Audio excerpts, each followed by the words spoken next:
औरंगजेब आणि त्याची चेकाळलेली फौज वडू तुळापुरास पोहोचली आहे. समोर भीमा इंद्रायणीचा पवित्र संगम आहे.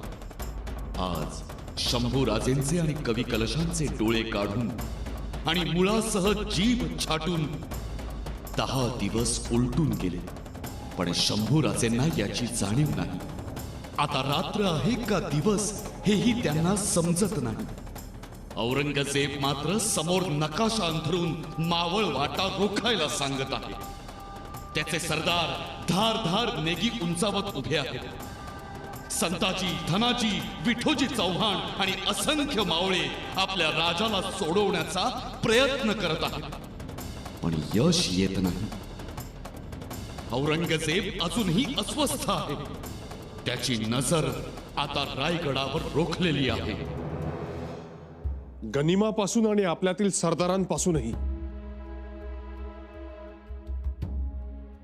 काही खबर? राजे रायपा गेला आणि त्यास वीरमरण आले.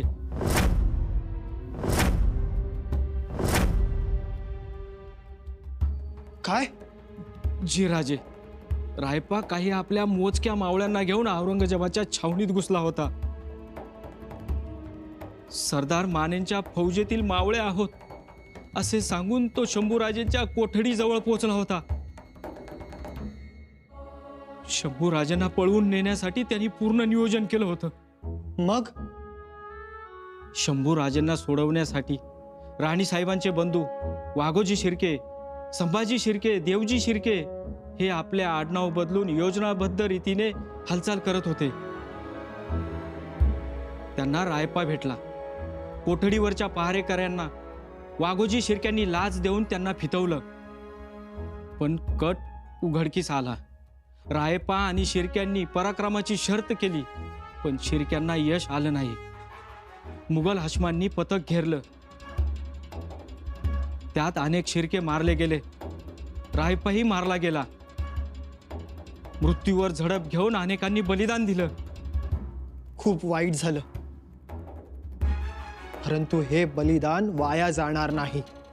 प्रत्येक जण प्राणांतिक धडपड करतोय.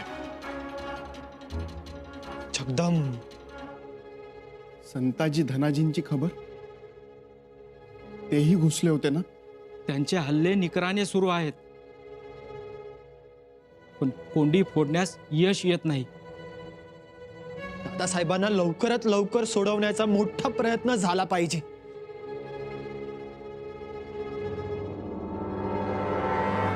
मातोश्री, मातोश्री, मातोश्री, रायगडाला वेढा पडणार.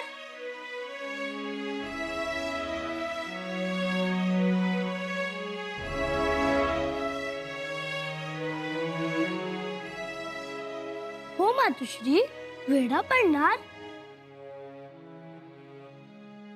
बाळराजे, असे खूप वेडे पडतात.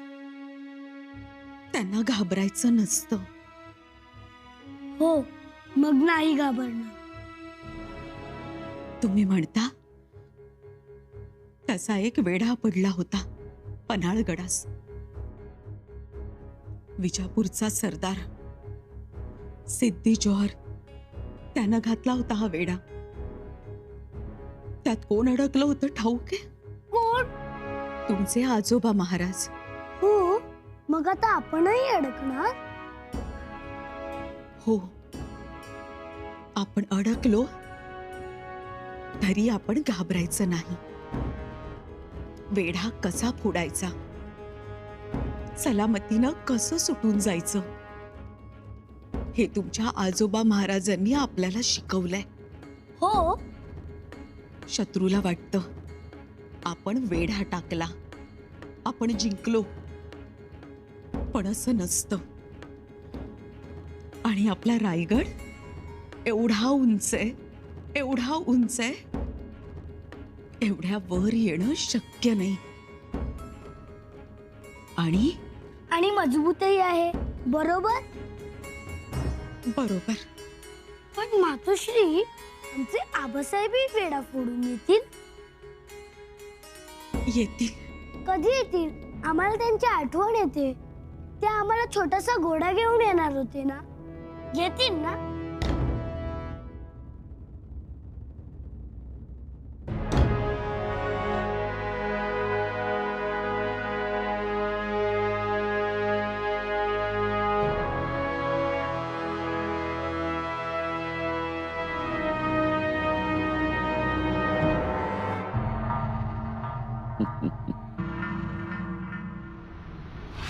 और ये है रायगढ़। जैसे हमने संबा को तिल तिल मरने पर मजबूर किया था, वैसे ही हम रायगढ़ को मजबूर करेंगे। जी जहांपना। मगर इस काम के लिए हमें एक बेहतरीन सुरमा चाहिए। और कौन है वो सुरमा? आपका बेटा वजीर आला जुल्फिकार खान। जुल्फिकार खान? हाँ। हमें पूरा एतबार है कि वो इस काम के लिए माहिर है और ये बखूबी निभाएगा वो काम। उसके बाद रायगढ़ रायगढ़ नहीं कहलाएगा, उसके बाद वो इस्लामगढ़ कहलाएगा, इस्लामगढ़। आमीन आमीन।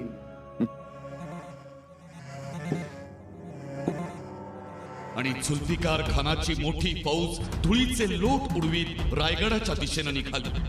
त्यांना घाई झाली होती रायगडाचे तट बुरुज उखडून फेकायची, मराठ्यांचं तख्त उद्ध्वस्त करण्याची। रायगडावर मोजकीच फौज होती लढवय्यांची। वारावांग झालेली रयत हबकली होती आणि पाचाडच्या आऊसाहेबांच्या समोरचं तुळशी वृंदावन वारा वावऱ्यात सापडल्यासारखं आंदोळत होतं।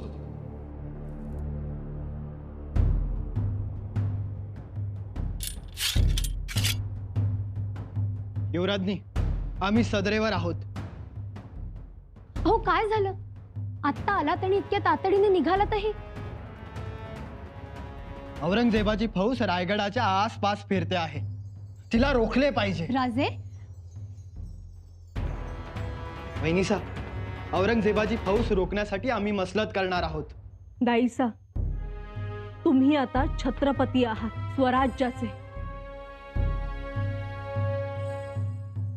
एक छत्रपती गनिमांच्या ताब्यात। आता तुमची सुरक्षा महत्वाची। पण म्हणून आम्ही हे सगळं हतबल होऊन बघत राहावं? नाही। हे पहा, जुल्फिकार खान मोठी फौज घेऊन आला आहे। परवा त्याचा गांगोली येथे तळ पडला असताना सरदार रूपाजी भोसले यांनी मोठाच हल्ला केला। त्याचप्रमाणे सरदार खंडोजीराव दाभाडे यांनी मोठा पराक्रम करत अनेक गनीम मारले। त्यानंतर जुल्फिकार खान रतनगड येथे पोहोचला, अनेक ठाणी मारली, शेती फळबागा नष्ट केल्या। परंतु तिथे सरदार तानाजी कडू, सरदार जैताजी करंजावने, सरदार मानाजी खुळे यांनी मोगल फौजेची मोठीच हानी केली। परंतु काल मोगल फौज महाड येथे पोहोचली आहे। त्यातील काही फौज आज पाचाड पर्यंत आली आहे। म्हणजे वेढा पडणार रायगडास? हो, वेढा पडायला सुरुवात झालीये। म्हणजे हालचालींवरून तरी तसंच दिसत आहे। वहिनीसा, आम्हाला आदेश द्या। आदेश नाही, आम्ही तुम्हाला विनंतीच करणार आहोत। कसली विनंती? तुमच्या सुरक्षेची विनंती। तुमची सुरक्षा महत्वाची। छत्रपती सुरक्षित असणे ही काळाची गरज। म्हणजे तुम्हाला लवकरात लवकर निघावं लागेल गड सोडून।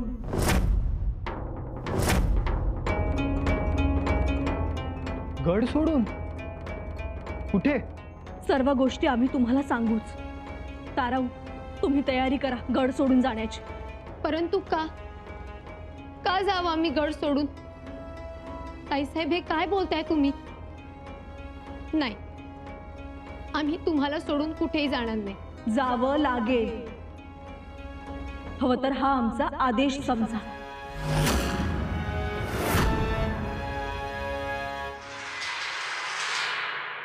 वाह, क्या खबरें आ रही।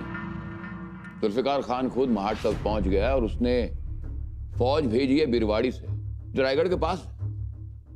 सुभान अल्लाह। अब तक तो हमें ऐसा लगता है कि जुल्फिकार खान ने रायगढ़ पर कब्जा पा लिया होगा, क्योंकि बिना संबा के रायगढ़ तो चुटकियों में हमारे हाथ लग जाएगा। जी जहांपना। एक महारानी यसु भाई और कुछ सरदार मुगलिया फौज के सामने कहां तक टिक पाएंगे? बिल्कुल। और संभाजी की गैर मौजूदगी में उसके फौज में जोश नहीं होगा। जोश हो या ना हो कुछ फर्क नहीं पड़ता। हमारी मुगलिया फौज शेर है, शेर। और ऊपर से जुल्फिकार खान, उसके इल्म पे हमें पूरा एतबार है, हमें यकीन है। बस कुछ वक्त में ये अच्छी खबर, ये जीत की खबर हमें हासिल होगी इंशाअल्लाह। वजीर आला, हम रायगढ़ पर पूरी शानो शौकत के साथ जाना चाहते हैं। हाथी, घोड़े, पूरा रसाला, सब कुछ। और खुद अपने हाथों से रायगढ़ पर, मुगलिया पर छम लहराना चाहते हैं। एक और दरख्वास्त जहांपना। हाँ, बोलिए। जहांपना, रायगढ़ का वो 32 मन सोने का सिंहासन जिसे शिवाजी पर मर मिटने वाले अवाम ने बनाया, उस पर आप सख्त नशीन होंगे। बस ये हम देखना चाहते हैं। नहीं वजीर आला, हम उस काफिर के नापाक तख्त पर नहीं बैठेंगे। पहले हम उस तख्त को पाक बनाएंगे। पाक बनाएंगे? हाँ, पाक बनाएंगे। उस तख्त के पहले तो हम सारे हीरे जवाहरात नोच नोच कर निकालेंगे, जैसे हमने संबा की आंखें नोच नोच के निकाली थीं। उसके बाद हम उसे आग में फेंकेंगे। तख्त पिघलेगा, सोना बूंद बूंद पिघलेगा, सुर्ख लाल रंग, और हमें ऐसे लगेगा जैसे स्वराज का खून बूंद बूंद रिश्ता हुआ नजर आएगा हमें।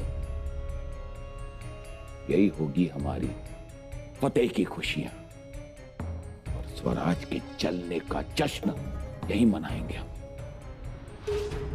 औरंगजेब जश्न साजरा करण्यासाठी उतावीळ झाला होता आणि रायगडावर महाराणी येसूबाई वाट्यास आलेलं प्रचंड दुःख पाठीशी घेऊन अत्यंत धीरोदात्तपणे स्वराज्याचा छत्रपती वाचवण्याचा प्रयत्न करीत होत्या. आपलं बरं वाईट झालं तरी चालेल, परंतु राजाराम राजेंना सुखरूप जिंजीस पोहोचवायचं.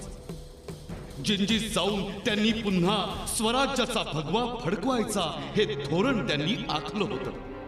कोवळ्या वयाच्या राजाराम राजेंना रायगडाबाहेर शिताफीनं काढण्याचे सावध प्रयत्न सुरू झाले होते. वहिनीसा, आम्ही रायगड सोडणार नाही. तुम्हाला सोडावा लागेल. नाही, आम्ही तुम्हाला सोडून कुठेही जाणार नाही ताईसाहेब. हे शक्य नाही. प्रसंग बाका आहे. आपला रायगड सगळ्या बाजूंनी वेढला आहे. वेढला तरी लढू आपण. आणि आपला रायगड इतका लेचा पेचा नाही. एवढ्या धिप्पाड गडास ते सुरुंग कसा लावतील? 3 हात रुंदीची एवढी अवघड वाट कशी चढतील? आम्हाला कोणताही धोका पत्करायचा नाही. एक छत्रपती मोगलांच्या छावणीत, दुसऱ्या छत्रपतींना गिरफ्तार करण्यासाठी जुल्फिकार खान, बरामद खान, हक्का अली खान रायगडाच्या पायथ्याशी आले आहेत. आणि त्यास घेऊन आलेत सूर्याजी पिसाळ. तेच तर दुर्दैव आहे. जुल्फिकार खानाने आमच्याशी वाटाघाटी करण्यासाठी सूर्याजी पिसाळास नेमले आहे. म्हणूनच आम्हाला कोणाचाही भरोसा नाही.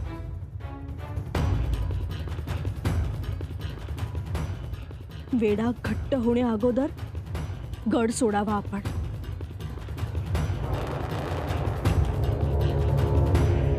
राणीसाहेब, मोगल मोठ्या तयारीने आलाय.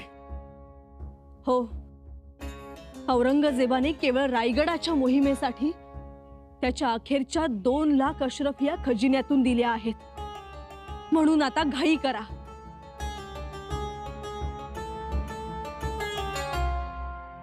जी वहिनीसा. पश्चिम बाजूने गड उतरावा. चांदोशी मार्गाने कावळा घाट, कोकण दिवा, गोरजाईवाडीतून पुढे पायवाटेने प्रतापगड गाठावा. आपल्या रक्षणासाठी आमचे विश्वासू सरदार खंडेराव दाभाडे, सरदार हरजी ढमढरे असतील. प्रतापगडापर्यंत मारणे, सांबरे, जोरकर, कोकरे ही मंडळी असतील. जी राणी साहेब. प्रतापगडावरून वासोटा, मग पन्हाळ्यावरून पारगडा करून जिंजीस यावे. तिथे दम खाऊन मसलत बळावून राज्य साधावे. तिथे जम बसवावा. इकडे या किल्ल्याचा वर्ष 6 महिने टिकाव पडेल. मग नंतर योग्य वेळी आम्हास निरोप पाठवून आम्हास बोलावून घ्यावे. जी वहिनीसा, परंतु तिकडे आम्हास याद येईल. यात तुमच्या दादासाहेबांच्या कष्टाची ठेवा. तुम्ही आता सिंहासनाचे अधिकारी, छत्रपती. हे राज्य श्रींचे तसेच रयतेचे.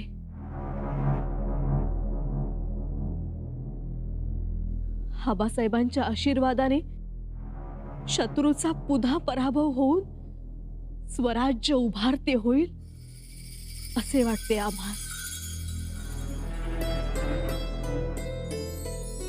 आपण सर्वजण निघू. सर्व कुटुंब निघालं तर सर्वच शत्रूच्या हाती लागण्याचा संभव. शिवाय पल्ला पोहोचणार नाही. आपण वाऱ्याच्या वेगानं जावं. जी वहिनीसा. वहिनीसा, तुम्ही आमची काळजी करता, पण महाराजांच्या जीवाची पर्वा मात्र करत नाही का?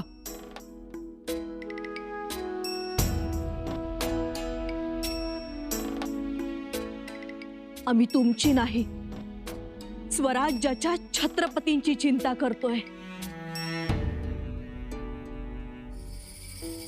आम्ही गड लढू, मेलो तर आऊसाहेबांच्या चरणी मिसळू, आणि जिंकलो तर आबासाहेबांची व्हावा.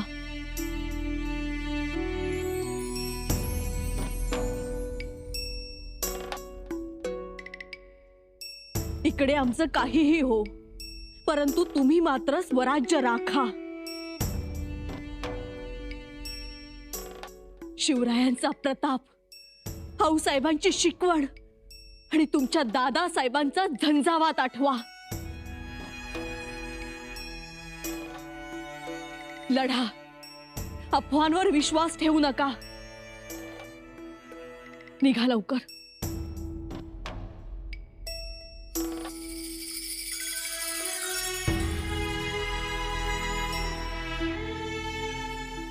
वहिनीसा, आशीर्वाद द्या. थांबा. आम्हाला छत्रपतींना मुजरा करू द्या.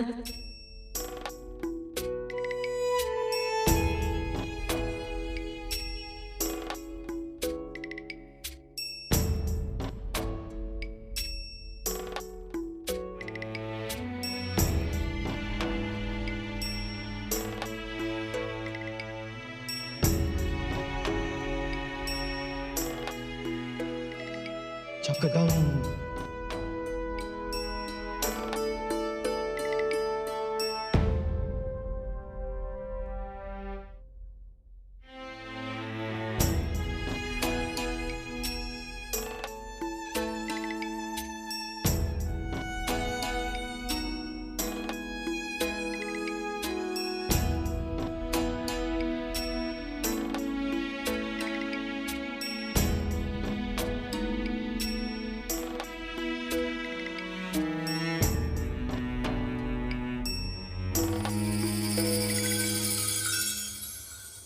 औरंगजेबास वाटत होते की रायगड पडल्यानंतर शिवरायांचा संपूर्ण कुटुंब कबिला हाती लागेल. दुसऱ्या मुलाचेही शंभूराजेंसारखे हाल करू. परंतु मुत्सद्दी येसूबाईंनी त्याचा हा डाव उधळून लावला. महाराणी येसूबाईंच्या या एका निर्णयामुळेच औरंगजेबास हे स्वराज्य कधी जिंकता आलं नाही. छत्रपती राजाराम राजे सुटले हे ऐकून औरंगजेब खूप संतापला. कदाचित त्याला इथेच जर्जर होऊन मरणाचे भविष्य तर दिसलं नसेल.